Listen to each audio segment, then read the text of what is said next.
hated this as a kid, but I never had any say in the matter. My parents would invite their friends over to the house for drinks or dinner or what have you, and there I am, like, I don't know, 5, 6 years old, playing by myself, because my parents would forget that they had a kid and all. And then, when it was time to go to bed, my parents saying, okay, Bert's going to bed. Bert, give blank a hug. Give blank a hug. And you just go, and it's weird. It's weird as a kid, right? I don't know you. And here I am getting like hugs, and it was just sort of expected, right? But times they are a-changing. Right? How are you going to handle that with Jimmy? Oh, I mean, we are by far, and I think Cassie and I are on the exact same page. We don't force any hugs, any showcases of affection. If Jimmy wants to, great. If he doesn't, he doesn't. And that even goes for Bart and I. Like, I don't say, give me a kiss. I go, Jimmy, can mama have a kiss? And if he wants to give you one, he does. If he doesn't, he doesn't. So, and I mean, this is going to go with, and we always say, hey, do you want to give so-and-so? We don't say, give this person a hug. Be like, do you want to give? Like, he gets to see his girlfriends all the time, Ruby and Ren. Do you want to give Ruby a hug? And then if he wants to, he does. And even at 18 months, we're letting him, God, he's 19 months now, letting him make those decisions.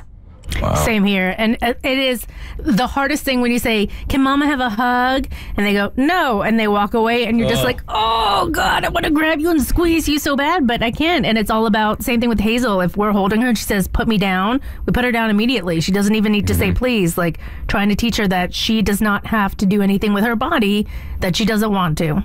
Now, I have figured out a good workaround, Cass. So whenever I ask Jimmy if mama can have a kiss, and he's like, no, where he pushes me away. If Bart's holding him, I kiss Bart. And once I kiss Bart, Jimmy's like, ooh, I want one. And then all of a sudden he'll give me a kiss. All right. He's like, I don't want to kiss mommy. I want to kiss Where's Ruby? I want that hug from Ruby. Ruby at 20 months is a hottie for him.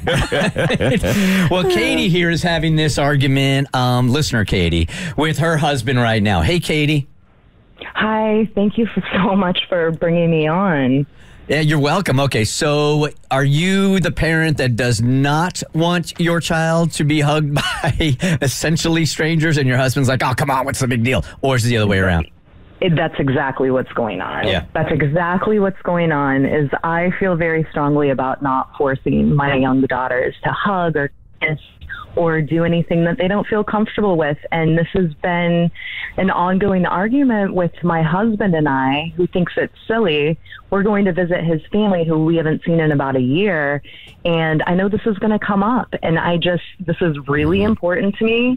I think that, in the past, people, go hug this person, go kiss this person, smile, instead of allowing the child to trust themselves, to develop their intuition. If they don't feel comfortable with someone, they shouldn't have to, I don't want to reinforce, you have to do things you don't want to do to make other people comfortable.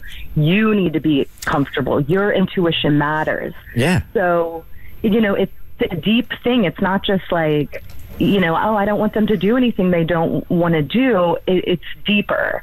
It's part of their development. And so we're going to see his family. And, I just feel like, am I wrong? You've already acted. I don't think I'm wrong, but I do want advice, and I am interested to hear what other people have to say about this. All right. 1-855-BERT Show. Why do we even make our kids do that anyway? Let's think about this for just 1 second. What is the what is the goal behind it? Now I think about it. It's to make the other people feel good. And especially if it's family members that they don't get to see often, there is this guilt there from those family members that they are far away and they don't get to see them.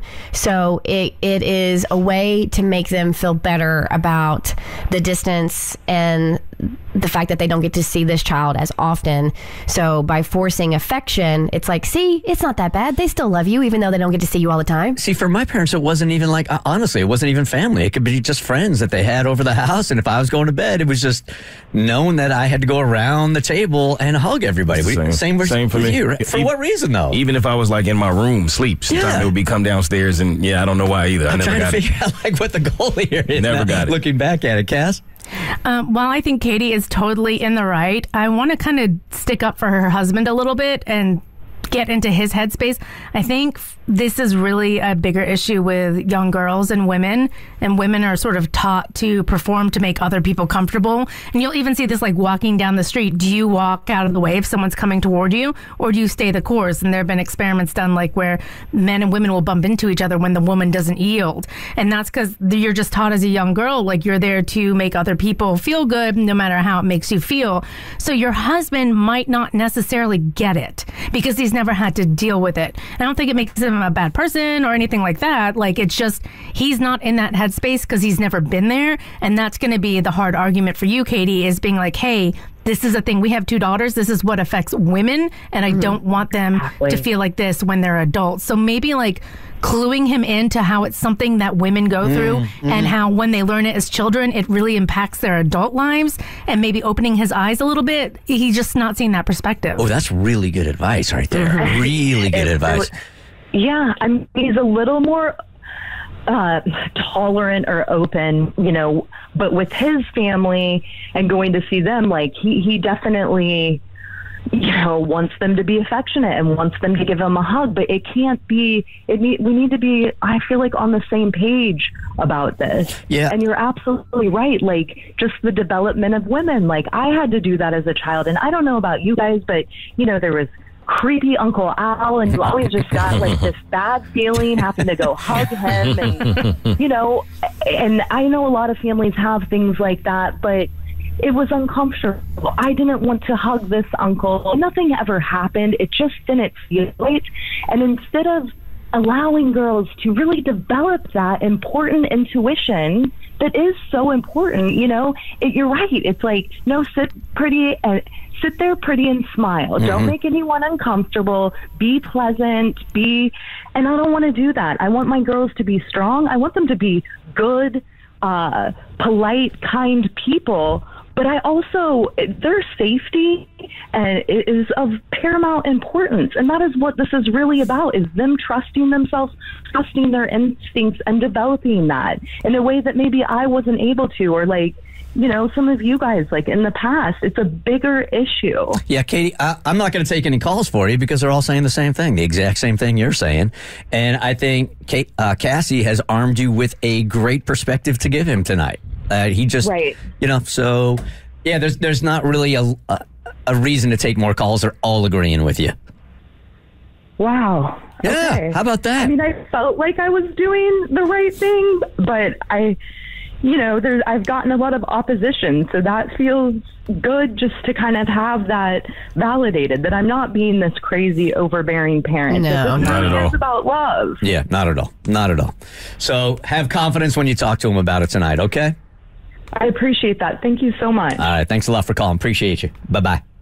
Thank you. The Bert Show. Like what you just watched, you can get more of The Bert Show on your favorite podcast platform. Wherever you listen to your podcast, you can find us.